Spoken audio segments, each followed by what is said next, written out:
యావత్ తెలుగుదేశం పార్టీ కార్యకర్తల్ని రాష్ట్ర ప్రజల్ని ఒక దిగ్భ్రాంతికి గురి చేసిందని అయితే మాత్రం చెప్పొచ్చు.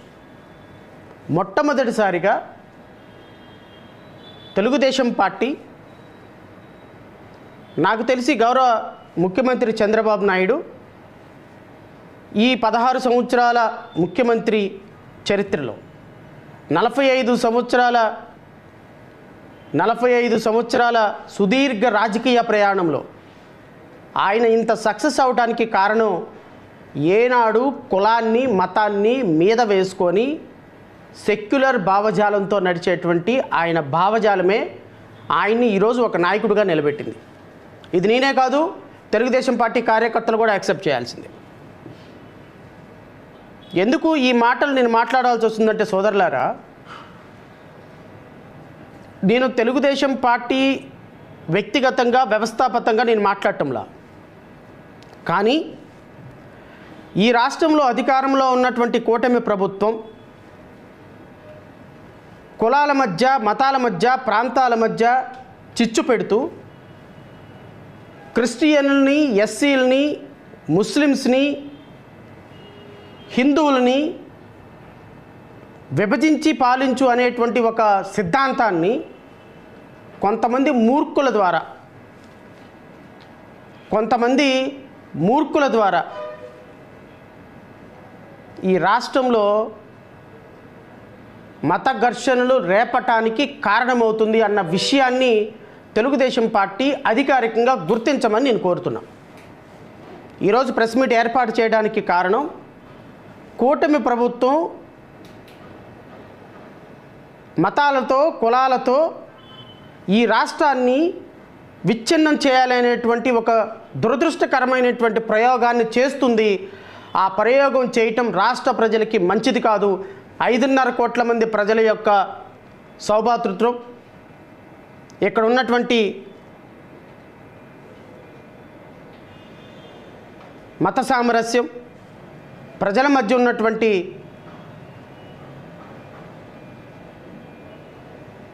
ప్రేమపూర్వకమైనటువంటి సంబంధాలు మొత్తం కులాలతోటి, మతాలతోటి ముడిపెట్టి, నాకు తెలిసి 1956 ఆంధ్రప్రదేశ్ రాష్ట్రం ఏర్పడిన తర్వాత కులమత ఘర్షణలు పాత బస్తీలో లాంటి దాంట్లో హైదరాబాద్ ఓల్డ్ సిటీలో జరిగినాయి అని మేము ఎప్పుడో చిన్నప్పుడు విన్నాం. 2014 సంవత్సరం ఆంధ్రప్రదేశ్ రాష్ట్రం విడిపోయిన తరువాత ఆంధ్రప్రదేశ్ రాష్ట్రంలో 2019 వరకు కూడా ఒక్క సందర్భంలోనూ కూడా ఈ రాష్ట్రంలో కులాల మధ్య, మతాల మధ్య ఏ రోజు మత ఘర్షణలు జరగని పీస్ఫుల్ స్టేట్ ఆంధ్రప్రదేశ్ రాష్ట్రం. 2019 నుంచి 24 సంవత్సరం వరకు కూడా మాజీ ముఖ్యమంత్రి జగన్మోహన్ రెడ్డి గారు అధికారంలో ఉన్నప్పటికీ కూడా కుల మతాల మధ్య ఘర్షణలు ఏ రోజు చెలరేగల. అక్కడక్కడ అంబేద్కర్ విగ్రహాలు పడగొట్టారని కొంతమంది, రాముల వారి విగ్రహాలు పడగొట్టారని కొంతమంది, సీతాదేవి విగ్రహాలు పడగొట్టారని కొంతమంది, వాటిని ఎవరైతే పడగొట్టారో ఆ నిందితులను అరెస్టు చేశారు. ఆ నిందితులని మధ్య వాళ్ళని కూడా కోర్టులో ప్రొడ్యూస్ చేశారు. చట్టం దాని పని తాను చేసుకుపోయింది.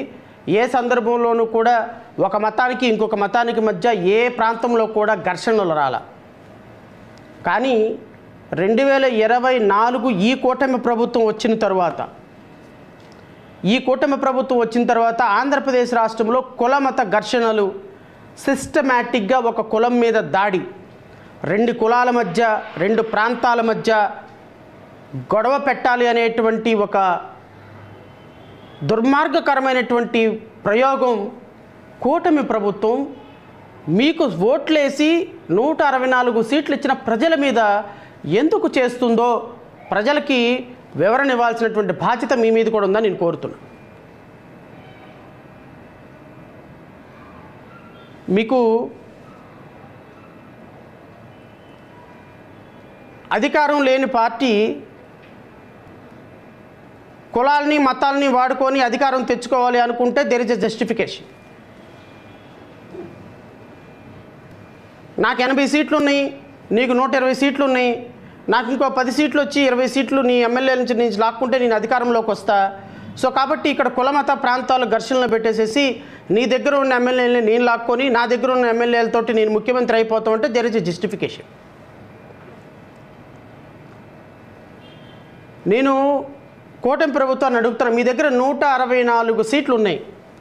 ప్రతిపక్షం అని చెప్పబడేటువంటి వైఎస్ఆర్ కాంగ్రెస్ పార్టీ దగ్గర 11 సీట్లే ఉన్నాయి. మీరు ఏం ఆశించి కులాల మధ్య, మతాల మధ్య, ప్రాంతాల మధ్య చిచ్చు పెడుతున్నారో మీరు రాష్ట్ర ప్రజలకి వివరణ ఇవ్వకపోయినా పర్లేదు, కానీ మీ ఆత్మసాక్షికి మాత్రం మీరు సమాధానం చెప్పుకోవాల్సిన బాధ్యత మీ మీద ఉందని అయితే కోరుతున్నా. మీకు 164 సీట్లలో కేవలం ఒక ప్రాంతం వాళ్ళు, ఒక కమ్యూనిటీ వాళ్ళు సీట్లు వేస్తే మాత్రమే మీకు 164 సీట్లు వచ్చినాయా అని నేను అడుగుతున్నాను. ఈరోజు కూటమి నాయకుల్లో జరుగుతున్నటువంటి ఒక దురదృష్టకరమైనటువంటి పరిణామాలు, అత్యంత దురదృష్టకరమైనటువంటి సంఘటన ఆకివీడి సంఘటన.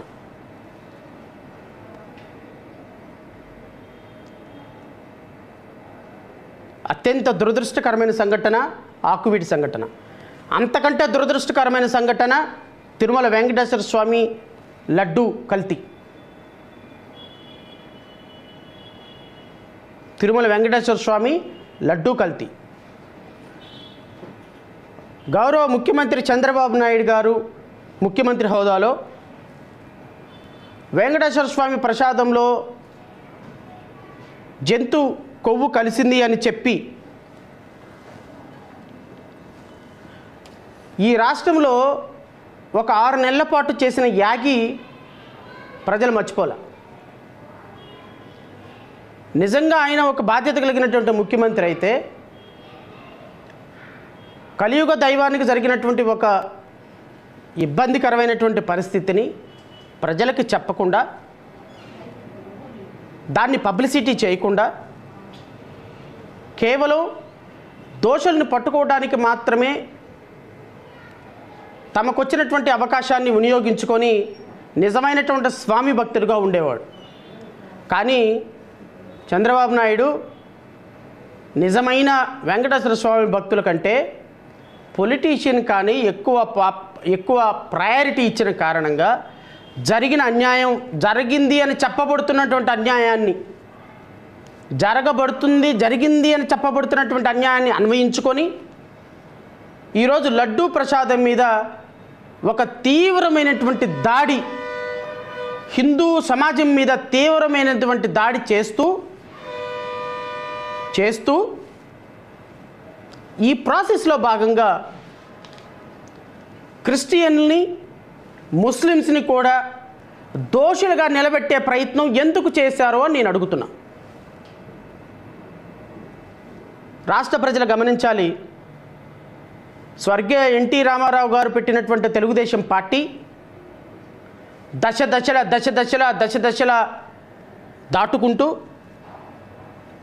పేదరికం, నిరుద్యోగం, బలహీన వర్గాల అభివృద్ధి, అంటరానితనం, మహిళా అభ్యున్నతి, రాష్ట్రంలో ఆర్థిక అభివృద్ధి, పారిశ్రామిక అభివృద్ధి దాటుకొని చంద్రబాబు నాయుడు పార్టీ తీసుకొని పార్టీని అవసాన దశకి తీసుకొచ్చే, అంటే పార్టీని చివరి దశకు తీసుకొచ్చే ప్రాసెస్లో భాగంగా ఏ స్టేజ్కి పార్టీ ఎంటర్ అయింది అంటే కులతత్వం, మతతత్వం, ప్రాంతీయ తత్వంతో తెలుగుదేశం పార్టీ అంతానికి 60 అడుగుల గొవ్వు తవ్వుతున్నారు అనేది ఈ ప్రెస్ మీట్ యొక్క సారాంశం.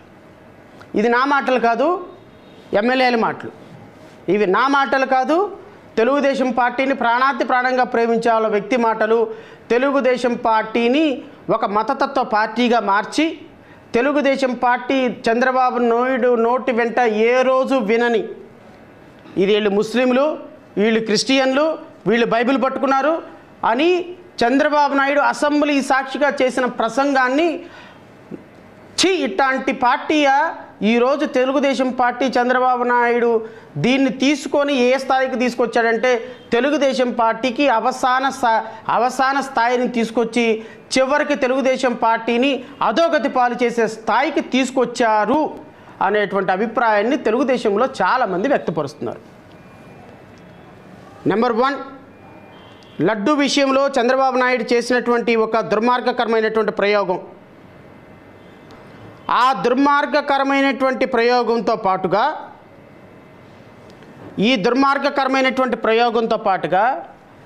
మిగతా కులాలని నేను అడుగుతున్న చంద్రబాబు నాయుడు గారిని,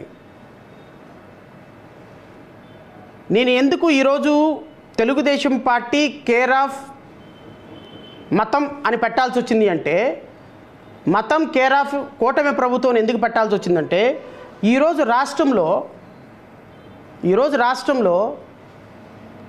గౌరవప్రదమైనటువంటి డిప్యూటీ స్పీకర్ల స్థానంలో ఉన్నటువంటి వ్యక్తులు ఈ రాష్ట్రంలో ఒక కులం మీద, క్రిస్టియానిటీ మీద, ఒక కులం ఎందుకు, దాపరికాలు ఎందుకు, క్రిస్టియానిటీ మీదే, ఎస్సీ సామాజిక వర్గం మీద, క్రిస్టియానిటీ మీద ఒక సిస్టమాటిక్గా వ్యవస్థలను వాడి మీరు చేస్తున్నటువంటి దాడి ఈ రాష్ట్రంలో తెలుగుదేశం పార్టీ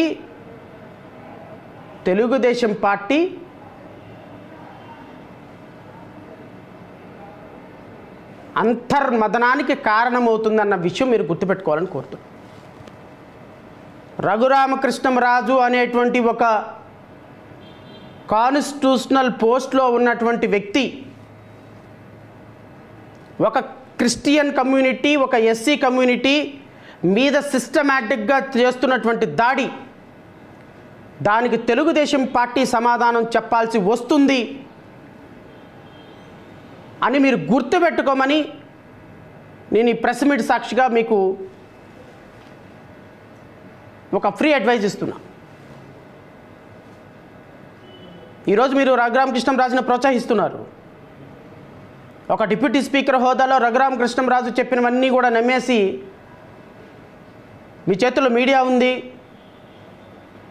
మీ చేతుల్లో పోలీసు వ్యవస్థ ఉంది, మీ చేతుల్లో కోర్టులు ఉన్నాయి, మీ చేతుల్లో న్యాయమూర్తులు ఉన్నారు, మీ చేతుల్లో లేని వ్యవస్థే లేదు. దీనికి భయపడాల్సిన అవసరం లేనే లేదు. ఎందుకు అంటే వ్యవస్థల మొత్తాన్ని మీ చేతిలో పెట్టుకొని ఈరోజు ప్రజాస్వామ్యాన్ని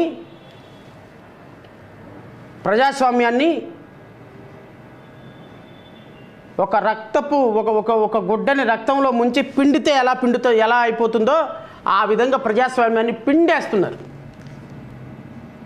ప్రజాస్వామ్యంలో డెమోక్రసీ అండ్ సెక్యులర్ భావం అనేది మొత్తం ద్రావకంలాగా కరిగిపోతుంది. ఒక్కసారి ద్రావకంలాగా డెమోక్రసీ అండ్ సెక్యులర్ కంట్రీ భావజాలం అనేది కరిగిపోతే మిగిలేది ఏంటో తెలుసు సార్, ఎందుకు పనికిరాని తడిగుడ్డ మిగులుతుంది. కూటమి ప్రభుత్వం డేంజరస్ గేమ్ ఆడుతుంది కులాలతోటి మతాలతోటి. ఇది రఘురామకృష్ణంరాజుతో ఏం కాదండి ఆగింది. అసలు దీనికి ఆద్యులు ఎవరు? ఎందుకు అంటే దీనికి ఆద్యులు చంద్రబాబు నాయుడు, పవన్ కళ్యాణే. కులాలను రెచ్చగొట్టి, మతాలను రెచ్చగొట్టి, ప్రాంతాలను రెచ్చగొట్టి నువ్వు హిందూ, నువ్వు క్రిస్టియన్, నువ్వు ముస్లిం అని చెప్పినటువంటి ఈ సాంప్రదాయానికి కూటమి ప్రభుత్వం కేర్ ఆఫ్ అడ్రస్గా ఎందుకుంది అంటే ఇది ఫస్ట్ దీనికి ఆద్యులు చంద్రబాబు నాయుడు, రెండవ కృష్ణుడు మన గౌరవ పవన్ కళ్యాణ్ గారు. నేను ముఖ్యమంత్రిగా నేను ఏమని అడుగుతున్నానంటే, చంద్రబాబు నాయుడు గారు మీ సుదీర్ఘమైనటువంటి 78, 76 సంవత్సరాలు, 77 సంవత్సరాల రాజకీయ, మీరు వయసు 77, సో రమారమి ఇంకొక 1 సంవత్సరం అటు ఇటుగా ఉంటుంది, ఎగ్జాక్ట్గా నాకు తెలియదు, ఐఎమ్ వెరీ సారీ తప్పైతే. తిరుమల లడ్డూలో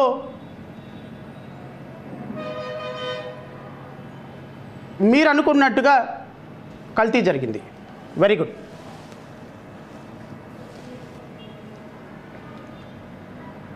తిరుమల లడ్డూలో కల్తీ జరిగింది. వైవి సుబ్బారెడ్డి అనేటువంటి ఒక వ్యక్తి టీటీడీ చైర్మన్గా ఉన్నాడు. టీటీడీ చైర్మన్గా ఉన్నటువంటి వైవి సుబ్బారెడ్డి దీనికి కల్తీ చేశాడు అని మీరు భావిస్తే వైవి సుబ్బారెడ్డి మీద కేసు కట్టండి, వైవి సుబ్బారెడ్డిని జైలుకి పంపించండి. ఒకవేళ దీని వెనక జగన్మోహన్ రెడ్డి గారు ఉన్నారు అని మీరు భావిస్తే జగన్మోహన్ రెడ్డి గారి మీద కూడా కేసు కట్టండి. జగన్మోహన్ రెడ్డి గారి వెనుక వాళ్ళ మిస్సెస్ భారతి ఉందని మీరు భావిస్తే ఆవిడని కూడా అరెస్ట్ చేయండి.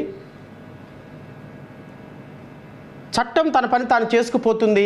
ఇప్పుడు చేసుకుపోతున్నట్టుగా ఎవరు దానికి అబ్జెక్షన్ చేయరు. కానీ వైవి సుబ్బారెడ్డికి, తిరుమల లడ్డూకి సంబంధించినటువంటి అంశం, బైబిల్ని మీరు నిందించాల్సిన అవసరం ఏంటి అని ఒక ముఖ్యమంత్రి హోదాలో ఒక అసెంబ్లీలో బైబిల్ పట్టుకున్నటువంటి వ్యక్తిని నిందించాల్సిన అవసరం ఏంటి అని క్రిస్టియన్లందరూ ఒక దోషులుగా, దుర్మార్గులుగా అవ్వటానికి స్కోప్ ఇచ్చింది అసెంబ్లీ సాక్షిగా మీరు కాదా? మీరు కాదా అని అడుగుతున్నా నేను.